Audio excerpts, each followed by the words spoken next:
শুরুতেই জানাবো সংবাদ শিরোনাম। জামায়াত কখনো ধ্বংসাত্মক কাজে জড়িত ছিল না বললেন জামায়াত আমির।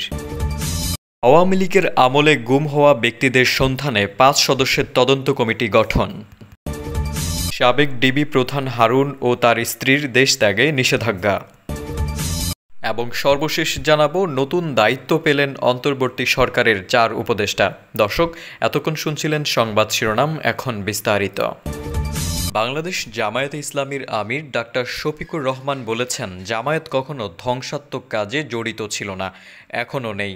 আমরা চ্যালেঞ্জ করে বলছি, যদি কোথাও প্রমাণিত হয় যে আমাদের একজন কর্মী সন্ত্রাস করেছে, তাহলে আমরা জাতির কাছে ক্ষমা চাইব এবং নিজেদের আইনের হাতে সোপর্দ করব।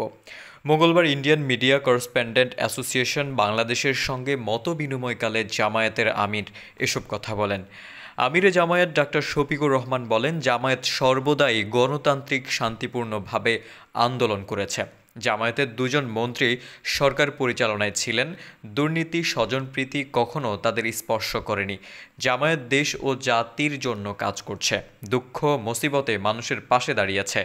তিনি বলেন, দেশের কোথাও কোনো ঘটনা ঘটলে আমাদের অপবাদ দেওয়া হতো। এমনকি গাইবান্ধায় এমন একজন এমপি নিহত হলেন, তখন সংসদে দাঁড়িয়ে প্রধানমন্ত্রী হত্যার জন্য জামায়াতকে দায়ী করলেন।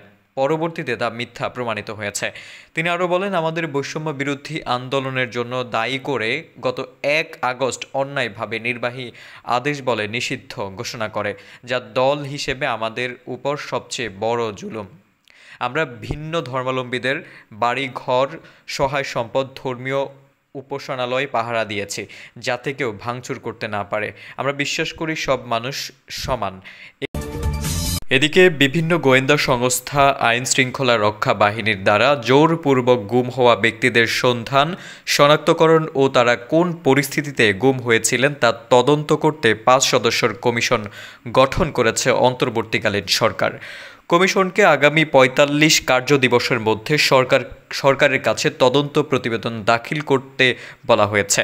হাইকোর্টের অবসরপ্রাপ্ত বিচারপতি মঈনুল ইসলাম চৌধুরীর নেতৃত্বে গঠিত কমিশনের অন্য ৪ সদস্য হলেন হাইকোর্টের অবসরপ্রাপ্ত অতিরিক্ত বিচারক মোহাম্মদ ফরিদ আহমেদ শিবলি, মানবাধিকার নূর খান, ব্র্যাক বিশ্ববিদ্যালয়ের শিক্ষক নাবিলা ইদ্রিস ও মানবাধিকার কর্মী সাজ্জাদ হোসেন। মন্ত্রিপরিষদ মোহাম্মদ মাহবুব হোসেন স্বাক্ষরিত এ সংক্রান্ত এক প্রজ্ঞাপনে বলা হয়েছে, ২০১০ সালের ১ জানুয়ারি থেকে ২০২৪ সালের ৫ আগস্ট সময়ে Bangladesh police, RAB, BGB, CID, বিশেষ শাখা, গোয়েন্দা শাখা, আনসার ব্যাটালিয়ন, জাতীয় গোয়েন্দা সংস্থা এনএসআই, প্রতিরক্ষা বাহিনী, প্রতিরক্ষা গোয়েন্দা মহাপরিদপ্তর, কোস্ট গার্ডসহ দেশের আইন প্রয়োগ ও বলবৎকারী কোনো সংস্থার কোনো সদস্য কর্তৃক জোরপূর্বক গুম হওয়া ব্যক্তিদের সন্ধান, তাদের শনাক্ত করা ও কোন পরিস্থিতিতে গুম হয়েছিল তা নির্ধারণ করবে এই তদন্ত কমিশন। এদিকে ঢাকা মহানগর পুলিশের সাবেক অতিরিক্ত কমিশনার ও ডিবির সাবেক প্রধান হারুন অর রশিদ ও তার স্ত্রী শিরিন আক্তারের দেশ ত্যাগে নিষেধাজ্ঞা দিয়েছে আদালত। মঙ্গলবার ঢাকা মহানগর দায়রা জজ মোহাম্মদ আসমাস জগলুল হোসেনের আদালত দুদকের আবেদনের প্রেক্ষিতে এই আদেশ দেন। দুদকের পাবলিক প্রসিকিউটর মাহমুদ হোসেন জাহাঙ্গীর এ তথ্য জানিয়েছেন। গত ৩১ জুলাই ডিএমপির সদর দপ্তর থেকে দেওয়া এক আদেশে ঢাকা মহানগর গোয়েন্দা অতিরিক্ত পুলিশ কমিশনার মোহাম্মদ হারুন অর রশিদকে ডিএমপির অতিরিক্ত কমিশনার হিসেবে দায়িত্ব দেওয়া হয়। ২০২২ সালের ১৩ জুলাই ঢাকা মহানগর গোয়েন্দা পুলিশের প্রধান হিসেবে দায়িত্ব পান হারুন অর রশিদ। এর আগে ২০২১ সালের মে মাসে যুগ্ম পুলিশ কমিশনার হিসেবে গোয়েন্দা বিভাগে পদায়ন করা হয় তার। এর আগে ডিএমপির তেজগাঁও বিচার বিভাগের উপ পুলিশ কমিশনার এবং নারায়ণগঞ্জ ও গাজীপুরে পুলিশ সুপারের দায়িত্ব পালন করেন তিনি। অন্তর্বর্তীকালীন সরকারের ৪ উপদেষ্টার দায়িত্ব বাড়িয়ে দেওয়া হয়েছে। রাষ্ট্রপতির আদেশক্রমে এ দায়িত্ব বাড়ল তাদের। মঙ্গলবার মন্ত্রিপরিষদ বিভাগের সচিব মোহাম্মদ মাহবুব হোসেন এ তথ্য নিশ্চিত করে বলেন, এ নিয়ে প্রজ্ঞাপন জারি করা হয়েছে। প্রজ্ঞাপনে বলা হয়েছে, বাণিজ্য ও অর্থ উপদেষ্টা সালেউদ্দিন আহমেদকে দায়িত্ব বাড়িয়ে বিজ্ঞান ও প্রযুক্তি মন্ত্রণালয় দেওয়া হয়েছে। স্থানীয় সরকার, পল্লী উন্নয়ন ও সমবায় মন্ত্রণালয়ের উপদেষ্টা হাসান আরিফকেও দায়িত্ব বাড়িয়ে ভূমি মন্ত্রণালয় দেওয়া হয়েছে। পাট ও বস্ত্র মন্ত্রণালয়ের উপদেষ্টা brigadier general doctor Sakhawat Hossain আরও একটি মন্ত্রণালয়ের দায়িত্ব পেয়েছেন। সর্বশেষ নৌ পরিবহন মন্ত্রণালয়ে যুক্ত হয়েছে তার দায়িত্বের আওতায়।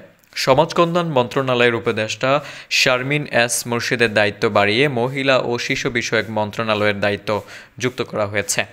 এসব মন্ত্রণালয়ের দায়িত্ব এর আগে ন্যস্ত ছিল প্রধান উপদেষ্টার উপর। বর্তমানে প্রধান উপদেষ্টা ডক্টর মোহাম্মদ ইউনূসের কাছে রয়েছে ৬টি মন্ত্রণালয় বা বিভাগের দায়িত্ব। এগুলো হলো মন্ত্রিপরিষদ বিভাগ, প্রতিরক্ষা, সশস্ত্র, খাদ্য, জনপ্রশাসন, বেসামরিক ও পর্যটন মন্ত্রণালয়।